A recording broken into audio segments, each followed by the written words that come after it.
Hello friends, एक बार फिर से आप सभी का मल्टीटेक यूट्यूब चैनल में बहुत बहुत स्वागत है। मैं Ashutosh Choubey, AC, fridge, washing machine, microwave trainer आपके सामने एक नया टॉपिक लेकर आया हूं और जो टॉपिक है उसका नाम है वॉशिंग मशीन की वायरिंग के ऊपर। यानी जब भी हम देखते हैं कि हमारे सामने वॉशिंग मशीन का कोई भी पीसीबी आता है, उसमें एक प्रॉब्लम आती है और प्रॉब्लम ये आता है कि हम उसको रिपेयर करें तो कैसे करें, क्योंकि रिपेयरिंग करते समय हमें वॉशिंग मशीन में जो कनेक्शन होते हैं उन कनेक्शन की जानकारी नहीं होती है। तो हम कनेक्शन का पता कैसे करें कि कौन सा कनेक्टर किस चीज़ का है, वहाँ पे इनलेट वाल्व कहाँ लगेगा, मेन मोटर कहाँ लगेगा, ड्रेन मोटर कहाँ लगेगा, उससे पहले हम पावर सप्लाई कहाँ पे इन करेंगे, इन सब के बारे में हमें पता नहीं रहता है। और जब तक वॉशिंग मशीन में आपको कनेक्टर की जानकारी नहीं होगी, कनेक्शन की जानकारी नहीं होगी, आप पीसीबी रिपेयर कर नहीं सकते हैं या करने में प्रॉब्लम आएगी। तो चलिए, आज का हमारा जो टॉपिक है उसी पे है। और ये आपके सामने ये पीसीबी जो दिख रहा है, ये LG top load washing machine का पीसीबी है। काफ़ी फेमस पीसीबी है, इन्वर्टर पीसीबी है। इसमें आप देखेंगे इन्वर्टर की पहचान, हमारा पीसीबी के अंदर आईपीएम लगा हुआ है। जो मोटर है हमारा DC UVW motor, 3 face motor लगा हुआ है। तो ये हमारा पहचान है कि हमारा ये इन्वर्टर है। इससे पहले मैं आपको बता दूं कि यदि आप भी AC, fridge, washing machine, microwave का क्लास लेना चाहते हैं, ऑफलाइन क्लास लेना चाहते हैं, चीप लेवल पढ़ना चाहते हैं, डीप में जाना चाहते हैं, पीसीबी की जो कटिंग होती है वॉशिंग मशीन की किस प्रकार से होती है, उसके कनेक्शन की जानकारी जानना चाहते हैं, तो आप हमारा मल्टीटेक इंस्टीट्यूट जो कि Delhi Tilak Nagar metro station gate number 3 के बैक साइड में है, आप वहां आकर के विजिट कीजिए। आप हमारे यहाँ डेमो क्लास लीजिए। आपको यदि अच्छा लगता है तो आप वहाँ ज्वाइन कीजिए। यदि आपको लगता है कि नहीं, मैं आने में असमर्थ हूँ, यहाँ से नहीं, मैं घर से सीखना चाहता हूँ, तो आप हमारा ऑनलाइन एप्लीकेशन भी है जो कि मल्टीटेक इंस्टीट्यूट के नाम से है। आप अपने मोबाइल फ़ोन पर जाइए, प्ले स्टोर से मल्टीटेक इंस्टीट्यूट का एप्लीकेशन डाउनलोड कीजिए और वहाँ से आपको जो भी कोर्स परचेज करना है, एसी, फ्रिज, वॉशिंग मशीन, क्योंकि हमारा जो फ्रिज वॉशिंग मशीन का क्लास है ये भी ऑनलाइन डल चुका है। तो यदि आप घर बैठे ये सीखना चाहते हैं तो वहाँ से भी आप सीख सकते हैं, बिल्कुल जीरो से एडवांस लेवल तक। तो चलिए, हमारा जो टॉपिक है हम टॉपिक को स्टार्ट करते हैं। टॉपिक में आप जो है लास्ट तक बने रहिएगा ताकि आपको एक एक कनेक्टर की जानकारी जो है हो सके कि कौन सा कनेक्टर किस लिए यूज किया जाता है। चलिए स्टार्ट करते हैं। सबसे पहले तो मैं ये आपको ये बता दूं कि ये हमारा जो है LG top load washing machine का है।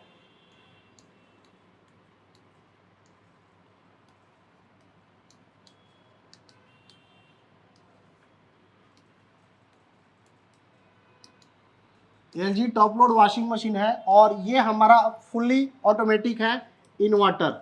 आप देखेंगे यहाँ पे ये हमारा इन्वर्टर पीसीबी है।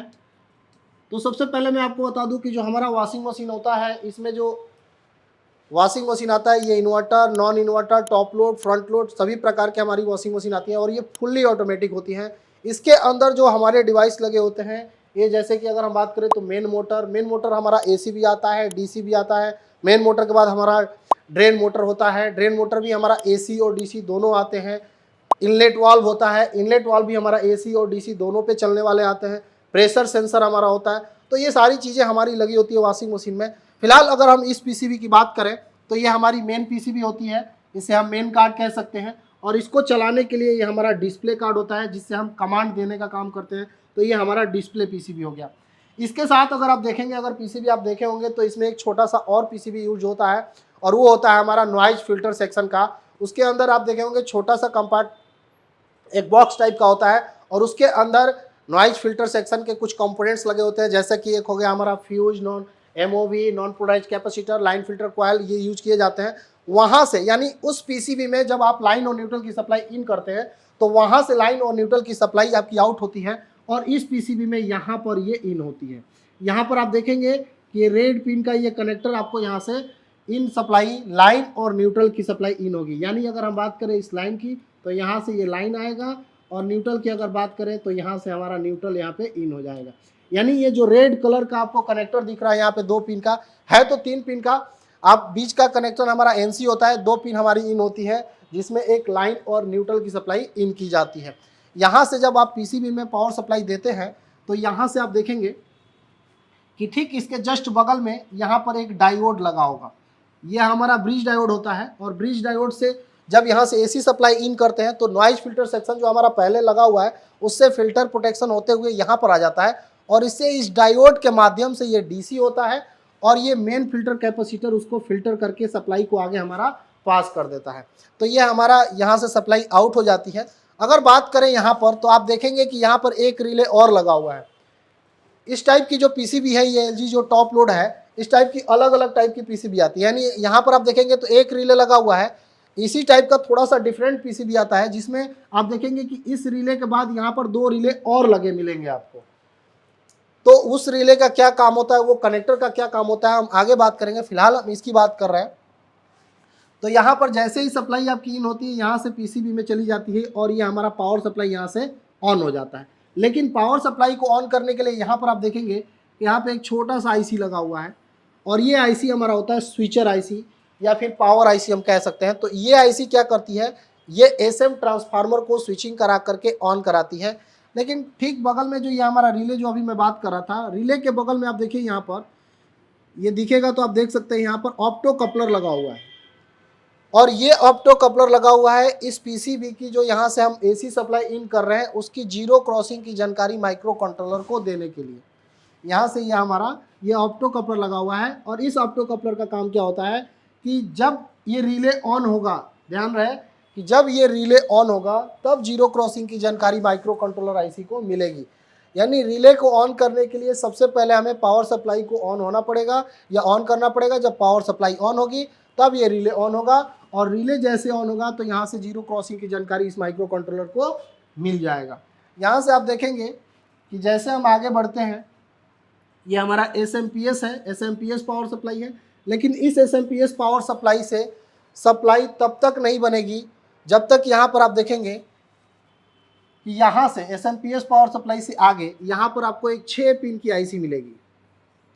यहाँ पर एक 6 पिन की आईसी मिलेगी, और इस 6 पिन की आईसी से जब तक यहाँ पर लगे हुए कुछ कंपोनेंट्स हैं, जैसे कि अगर हम बात करें ट्रांजिस्टर्स लगे हुए हैं, यानी एसएमपीएस पावर सप्लाई से जो हमारा आउटपुट होता है शॉर्टकी डायोड के बाद कैपेसिटर पर वोल्टेज, तो यहाँ पर ये कैपेसिटर पर वोल्टेज आ करके एक नॉन पोलराइज, ये जो पोलराइज कैपेसिटर है इनके साथ लग करके एक एनपीएन यानी पीएनपी और एनपीएन ट्रांजिस्टर के थ्रू आउट होते हैं, और उनको इनेबल करने का काम ये आईसी करती है। लेकिन ये आईसी तभी इनेबल करेगी जब माइक्रो कंट्रोलर उसको ऑपरेट करेगा। तो यहाँ से देखेंगे ये जब हमारा ऑपरेट हो जाता है तो यहाँ से ये सप्लाई हमारी आउट हो जाती है। लेकिन जैसे आउट होती है ये हमारा देखेंगे, ये हमारा आईपीएम है, ये आईपीएम से निकला हुआ ये हमारा मोटर का कनेक्टर, ये हमारा यू भी और ये हमारा डब्ल्यू का होता है, जिसे हम मेन मोटर कहते हैं। तो ये मेन मोटर जो है हमारा ये डीसी मोटर है, जिसको चलाने के लिए हमारा आईपीएम लगा हुआ है, यानी इंटेलिजेंट पावर मॉड्यूल। और इस आईपीएम को चलाने के लिए आप देखेंगे यहाँ पे हमारा ये माइक्रो कंट्रोलर आईसी इसको ड्राइव करेगी, और इसके लिए यहाँ पे आप देखेंगे कि 3 आईसी हैं। यहाँ पे लगा हुआ है ये कंपरेटर आईसी, और यहाँ पे भी 2 लगे हुए हैं ये कंपरेटर आईसी। तो ये जो करते हैं ये क्या, कंपरेटर आईसी का क्या काम होता है कि जब हमारा आईपीएम मोटर को ड्राइव करता है तो ये हमारा कितना करंट ले रहा है उसके करंट को सेंस करके माइक्रो कंट्रोलर आईसी को फीडबैक देने का काम करता है। यहाँ पर आप देखेंगे यहाँ पे 8-8 पिन की ये 2 आईसियाँ लगी हुई है, यहाँ पे ये 2 आईसी लगे हुए हैं यहाँ पे, ये दोनों कंपरेटर आईसी होता है। और यहाँ पर ये 14 पिन की आईसी जो लगी है ये भी आपकी कंपरेटर आईसी है। यहाँ से हम जैसे आगे बढ़ते हैं यहाँ पर आपको ये 2 पिन का कनेक्टर दिखेगा, 3 पिन का दिखेगा, लेकिन बीच का जो है ये एनसी है, किसी काम का नहीं है, खाली पिन है। लेकिन 2 पिन का ये जो कनेक्टर है ये हमारा डोर स्विच का कनेक्टर है। और यदि आप पीसीबी को ऑन करते हैं और पीसीबी ऑन होते ही यदि डोर स्विच का एरर आ रहा है तो आप क्या कर सकते हैं कि ये जो 2 पिन हैं इनको आप शॉर्ट कर दीजिए। जब इन दोनों को आप शॉर्ट कर देंगे तो आपकी पीसीबी जो है चालू हो जाएगी। तो ये हमारा है डोर स्विच का, ये जो हमारा कनेक्टर जो दिख रहा है ये आपका डोर स्विच का कनेक्टर। यहाँ पर अगर हम बात करें तो हमारा ये टॉप लोड वॉशिंग मशीन है, और टॉप लोड वॉशिंग मशीन में जो डोर स्विच आता है ये 2 वायर के भी आते हैं, 4 वायर के भी आते हैं। तो फिलहाल इसमें जो लगा हुआ है ये 2 वायर का लगा हुआ है। फ्रंट लोड की अगर हम बात करें तो फ्रंट लोड वॉशिंग मशीन में भी आपका डोर स्विच आता है, वो 3 वायर के भी आते हैं, 4 वायर के भी आते हैं। यहाँ पे हमारा डोर स्विच का 2 लगा हुआ है। इसमें क्या होता है कि एक पिन होता है हमारा ग्राउंड, और दूसरा जो होता है एक पुल अप 5 वोल्ट रजिस्टर के साथ लग करके ये माइक्रो कंट्रोलर आईसी को चला जाता है। यानी जैसे ही आप यहाँ से शॉर्ट करते हैं माइक्रो कंट्रोलर आईसी को, यहाँ का जो ग्राउंड होता है वो ग्राउंड मिल जाता है और जो रजिस्टर एक लगा होता है वो पुल अप का काम करने लगता है। और जैसे ही अगर आप डोर खुला रहता है, डोर आप लॉक नहीं करते हैं, बंद नहीं करते हैं, तो वहाँ पे माइक्रो कंट्रोलर आईसी को पहले जो फीडबैक मिल रहा है वो 5 वोल्ट की सप्लाई मिली रहती है। और जैसे ही डोर लॉक करते हैं या फिर आप डायरेक्ट कर देते हैं तो वो 5 वोल्ट की सप्लाई जीरो में बदल जाती है, जिससे माइक्रो कंट्रोलर को ये पता चल जाता है कि डोर आपका लॉक हो चुका है। जब तक डोर लॉक नहीं होता है तब तक आपकी पीसीबी काम नहीं करती है। या फिर हम ये कह सकते हैं कि हम जब भी कोई कमांड देते हैं, जैसे वॉश का हो गया या स्पिन का हो गया या रिंस का हो गया या कुछ भी हम कमांड देते हैं, तो उस कमांड पे कोई काम नहीं होता है, क्योंकि जब तक वॉशिंग मशीन में डोर स्विच नहीं लगेगा तब तक कोई काम नहीं होगा। यहाँ पे सिर्फ डोर स्विच की ही बात नहीं है। अगर हम वॉशिंग मशीन की पीसीबी को ऑन करते हैं तो ऑन करने के बाद जो पहला एरर होता है वो हमारा होता है प्रेशर सेंसर का।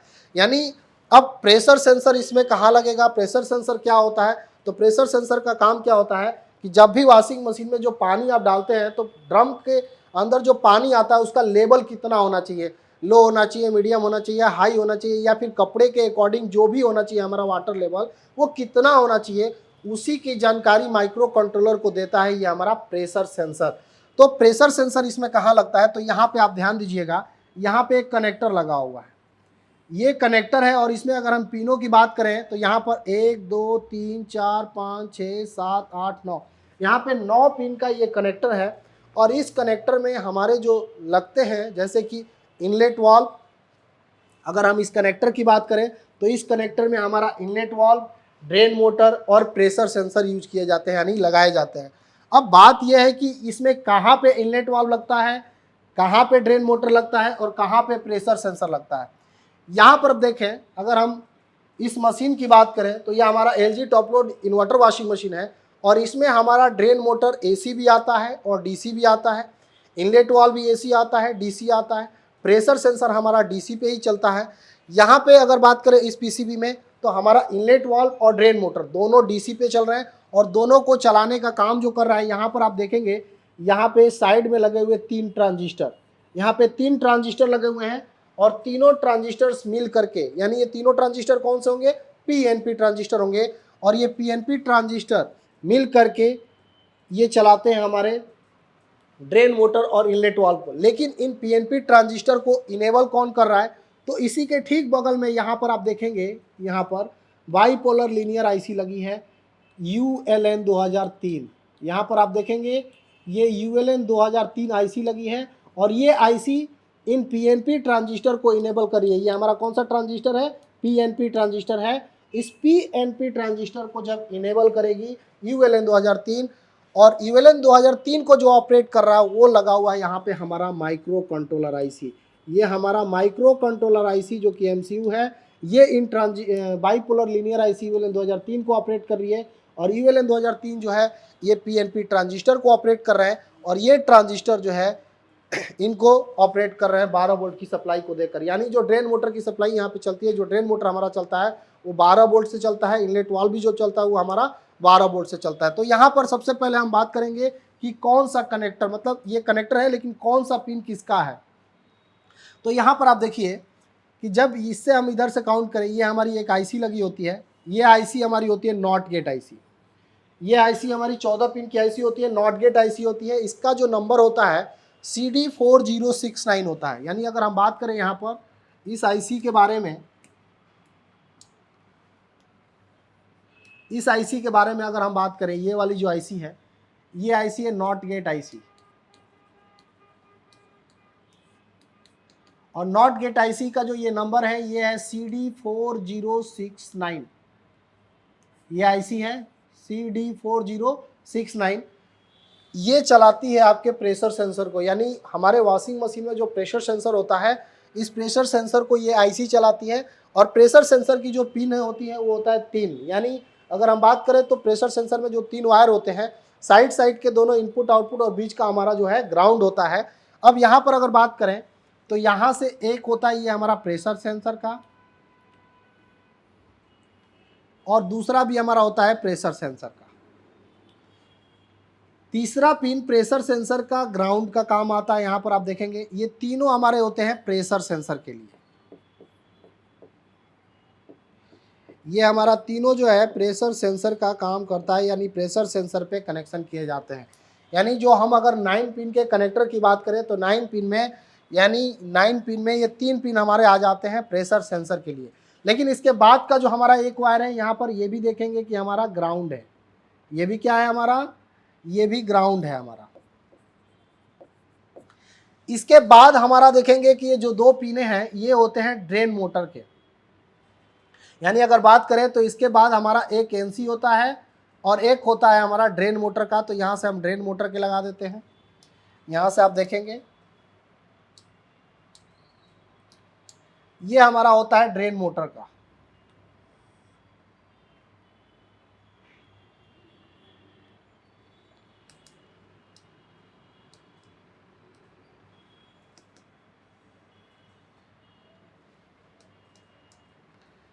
ये हमारा होता है ड्रेन मोटर का। यहाँ से ये जो 2 वायरें होती है ये होता है हमारा ड्रेन मोटर का, क्योंकि इसमें जो हमारा वॉशिंग मशीन में जो हमारा मोटर लगा हुआ है, ड्रेन मोटर लगा हुआ है, ये हमारा डीसी ड्रेन मोटर है। और इनको चलाने का काम कौन कर रहा है, ये पीएनपी ट्रांजिस्टर। और ये पीएनपी ट्रांजिस्टर हमारा यहाँ से इसको ऑपरेट कर रही है। यहाँ पर आप देखेंगे ये हमारे 2 हो गए ड्रेन मोटर के। और यहाँ से हमारा हो गया एक इनलेट वाल्व का। ये हमारा एक इनलेट वाल्व का यहाँ से वायर निकलता है। यहाँ से ये हमारा हो गया इनलेट वाल्व का। तो ये हमारे कनेक्टर हो गए। इसमें अगर हम बात करें कि ये बड़ा सा जो कनेक्टर है 9 पिन का जो कनेक्टर है, इसमें हमारा लगा होता है प्रेशर सेंसर, ड्रेन मोटर और इनलेट वाल्व। इसके अलावा अगर हम बात करें तो हमारा जो डोर स्विच लगा होता है वो इस कनेक्टर में लगा होता है। जो मेन मोटर होता है वो इसमें लगा होता है। ये हमारा एनसी होता है, ये किसी काम का नहीं होता है। ये एनसी होता है, ये किसी काम का नहीं होता है, ये यूज में नहीं किया जाता है। लेकिन अगर हम बात करें ये वाला कनेक्टर, तो ये आपका डिस्प्ले का होता है। आप देखेंगे यहाँ पे ये कनेक्टेड है ऐसे, ये हमारा डिस्प्ले का होता है। और डिस्प्ले के अंदर जो हमारी है, यहाँ पर आप देखेंगे बजर सेक्शन दिया गया है और इसके साथ हमारा डिस्प्ले सेक्शन दिया गया है, कीपैड सेक्शन दिया गया है। और इसमें बाकी कुछ हमारा नहीं बचा हुआ है। अगर इसमें किसी प्रकार का कोई फॉल्ट आता है, अगर वॉशिंग मशीन में इस पीसीबी से रिलेटेड अगर कोई फॉल्ट आता है, तो सबसे ज़्यादा क्या आता है, वो आता है डोर स्विच का। डोर स्विच के फॉल्ट में आपको क्या करना है, इस सप्लाई को पहले डायरेक्ट करके देखना है कि ओके हो रहा है कि नहीं हो रहा है। अगर ओके नहीं हो रहा है तो आपको यहाँ से कटिंग करनी है और इसका जो डोर स्विच का फीडबैक है इस माइक्रो कंट्रोलर आईसी तक, वो चेक करना है कि जा रहा है कि नहीं जा रहा है। इसके बाद प्रॉब्लम्स आता है हमारा पावर सप्लाई का। यानी जो प्रॉब्लम्स आ रहा है वो मैं बता रहा हूँ कि सबसे ज़्यादा क्या क्या चीज़ का प्रॉब्लम आता है। तो पावर सप्लाई का भी प्रॉब्लम आता है, जिसमें ये आईसी हमारी जो स्विचर आईसी होती है, ये आईसी आपको उड़ी हुई मिलती है। तो यहाँ से आप आईसी को बदल सकते हैं, लेकिन आईसी बदलने से पहले आप यहाँ के पूरे एरिए को अच्छे से चेक करें कि इसमें जो लगे हुए कंपोनेंट्स हैं अलग अगर ख़राब है तो उनको आप चेंज कर दें, सही कर दें, फिर आईसी लगाएं, नहीं तो फिर वापस वो आईसी उड़ जाएगी। तो इस प्रकार से आप देख सकते हैं कि हमने इस वीडियो में पूरा कनेक्शन के बारे में बताया। यदि आपको वीडियो अच्छा लगा हो तो प्लीज़ लाइक और कमेंट जरूर करें। और अभी तक आपने हमारा चैनल सब्सक्राइब नहीं किया है तो प्लीज़ चैनल को भी सब्सक्राइब कर लीजिए। मिलते हैं नेक्स्ट वीडियो में, तब तक के लिए धन्यवाद।